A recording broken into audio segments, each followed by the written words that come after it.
আজকে বিকেলে আমরা খাবো ফুচকা। এই ফুচকাটা আমরা কিনে নিয়ে এসেছি বাইরে থেকে, আর আলুটা আমরা বাড়িতেই মাখবো।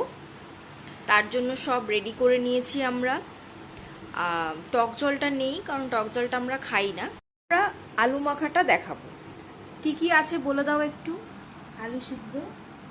আলু সিদ্ধ আছে, ছোলা মটর, সেদ্ধ করা কাঁচা লঙ্কা, ধনেপাতা, ভাজা মশলাটা আমরা তৈরি করে রেখেছি আগে থেকেই। এটার মধ্যে জিরে, ধনে, মৌরি এবং শুকনো লঙ্কাটা রোস্ট করে ভেজে নিয়েছি। তারপরে আছে হচ্ছে বিট নুন, আর হচ্ছে একটু লঙ্কার গুঁড়ো দেবো। এবার মেখে ফেলো। বিট নুন, হ্যাঁ, তারপর একটু লঙ্কার গুঁড়ো,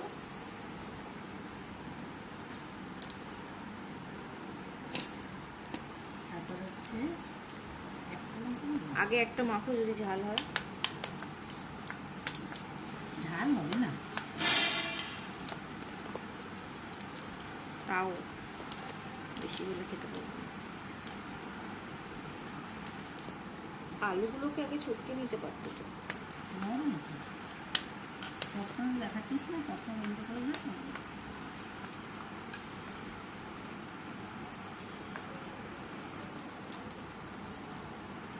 আচ্ছা, তাহলে কেটে দেবো।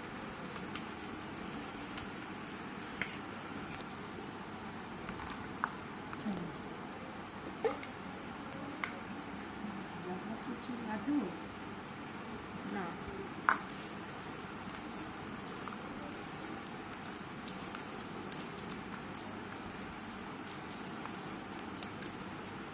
এবার ভাজা মশলাটা দিয়ে দেবো।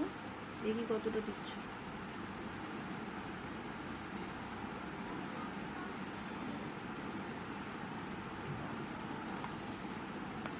আর একটু ছোলা মটর দাও, দিয়েই দাও।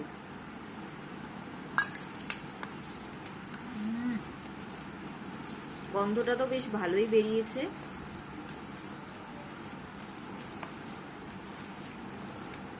আর একটু ভাজা মশলা লাগতো না?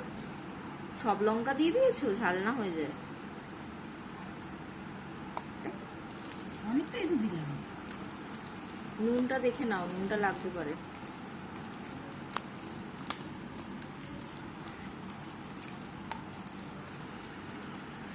আমাদের আলু মাখা রেডি। এই যে হচ্ছে আলু মাখা, এই হচ্ছে আমাদের আলু মাখা। খেতে বেশ টেস্ট করলাম, ভালোই হয়েছে, গন্ধটাও বেশ ভালো বেরিয়েছে। এবার আমরা ফুচকার মধ্যে ভরে ভরে খাবো।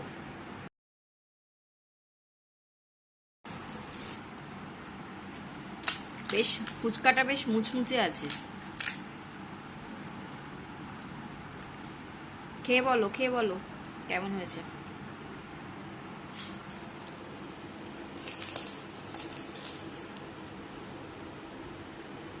সব ঠিক আছে? নুন টুন সব ঠিক আছে?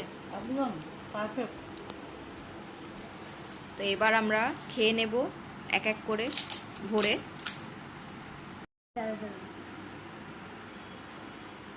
ভিডিওটা কেমন লাগলো অবশ্যই কমেন্ট করে জানিও। কে এরকম বাড়িতে বানিয়ে ফুচকা খাও আমাদের অবশ্যই কমেন্ট করে জানাবে। আর ভিডিওটা কেমন লাগলো সেটাও জানিও। Tata, bye bye.